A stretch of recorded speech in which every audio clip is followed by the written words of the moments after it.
But let me come back to the studio here with Mr. Adegbuyi. You've heard the general. It's a process. It takes time. And you can't take money into the field. The equipment have to be bought, and you don't just walk into the shop to pick them off the shelf. That's why it took this long. I'm on the same page with him. And in fact, I unnecessarily subscribe to what he has said. But that does not explain why in 3 years we have found ourselves in this quagmire.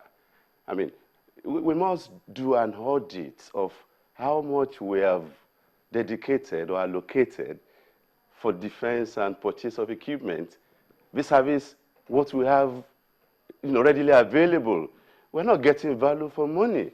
It is in the public domain that prior to this time, military guys were demoralized. They were not motivated. In some instances, in the face of superior firepower from the insurgents, they fled. So are you implying that this victory is being recorded politically motivated? I don't want to insinuate, but there's more to it than meets the eyes. There's more to it than meets the eyes. Okay, I need to get a quick reaction from Dr. Udenta before we go on break. Dr. Udenta, he says there's more to it than meets the eyes. Well, a political system throws up, strange kind of logic, or even I call it illogic. This narrative is insufferable, fraught with a illogical kind of conclusions, without a premises. First and foremost, on the one hand, soldiers who were demoralized, who were immotivated, who were ill-equipped within weeks, are now taking grounds, recovering territories, winning, communities back from the Boko Haram. How could that kind of magic have happened? Somebody sat down and gave them a prayer talk. For 3 years, do not do anything. Run away when the battle is fierce. Then within 3 weeks or 4 weeks, go on the offensive and take on the territories. It doesn't happen. The general spoke, the mind of millions of people who are knowledgeable, deeply knowledgeable about the phenomenon we are dealing with. These things take time to be fully calibrated. Okay. And secondly, when you talk of audit of the kind of resources expended on the war against terror, globally, people should do the kind of audit Americans have spent for the search of one man alone, called Osama bin Laden. Okay. That's over $14–15 billion searching for one man alone, burning ordinances, crisscrossing boundaries of countries and nations and even continents. All right, Dr. Udenta, we'll have to take a quick break here. The war against the federal government today is a logical consequence of the deliberate planning and effort put on the ground. Right. And rather than denigrate the armed forces of the Federal Republic of Nigeria, like people insolently will dismiss them, they ran away when there was heat of fire. We should have our heart to them. They've done incredibly well, and they are going to do far better as the days and the weeks go by. It's time to go to the Talkback studios with Mary Alali Yusuf. Let's hear what Nigerians have to say about, I guess, Mary, peace accords? Peace accords, Nyota, thank you so much. Let's take a final look at this week's poll. We asked you, do you think the signing of peace accords by political parties will ensure violence-free elections? Options were yes, no, and indifferent. The results are in, but just before we go to them, listen to what people are saying about peace accords in Rivers, Abia, and Nasarawa states. If they sign up there without really educating their youths here, it will not hold water. We have seen in states like Rivers, where despite an accord, they still have violence, pockets of violence. We have seen in Lagos, where despite the accord, you still have violence, even at the federal level.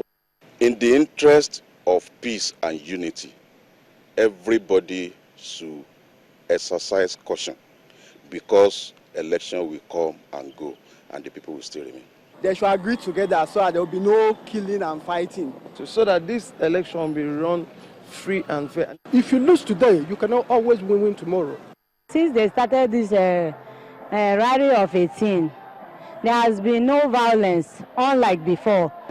If all youth are like me, they are reasoning the way I'm reasoning, I don't think there will be any problem at all. Your PVC should speak for you. Well, now on to the results. 11.11% of those who voted believe the peace accords could work. A whopping 76.26% do not have faith in the signing of peace accords in Nigeria. And surprisingly, more indifferent votes than yes votes at 12.63%. certainly looks like most people are calling on authority figures to take a more proactive role against political turbulence. But beyond that, they are asking voters to shun violence and to use PVC power. Back to you, Niota. Thank you, Mary Elale Yusuf. Indeed, everyone needs to, well, how do you put it now? Take a position for peace and not choose to go the way of the violent as we prepare for these elections. Let, as our young man said, let your permanent voter card speak for you. Well, we're going to round up here in the studio with our guests, but let me begin with you, Mr. Adegbuyi.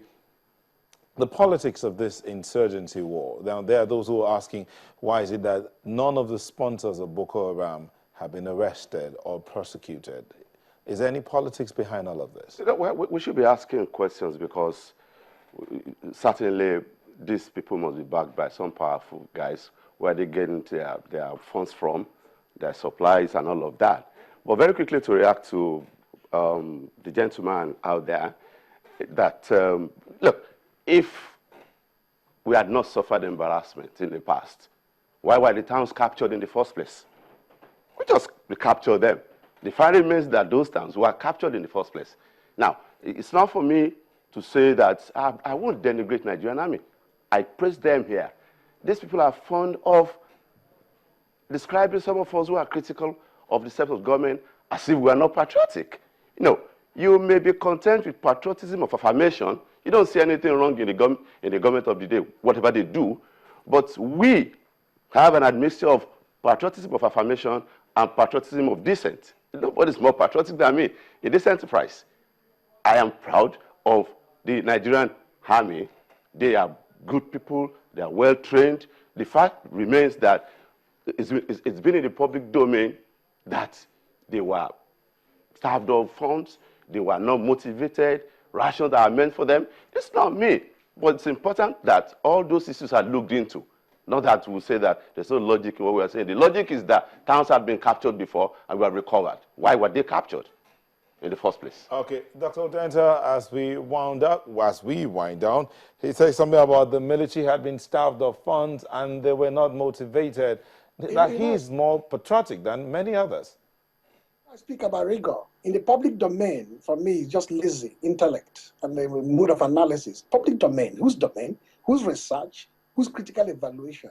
I'm happy the context of the patriotism is widening, which is good.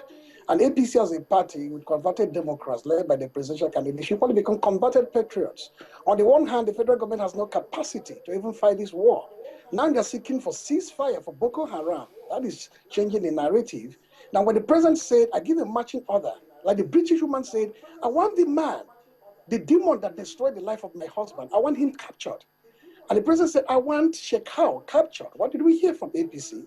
No, the government is going to clone a Shekau because possibly they know where the real Shekau is.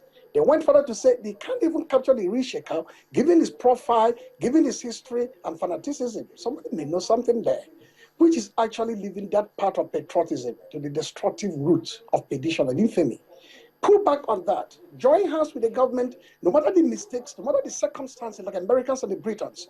When it comes to war against terror and national security, be extremely careful your utterances anytime on television, in the print, because it's a very sensitive area. Lives have been lost. Dr. Udenta, I have to thank you because we really have to go. Thank you so much for being a part of the show this evening. We've been speaking with Dr. Udenta, Assistant Director of Public Communications, PDP Presidential Campaign Organization, and Mr.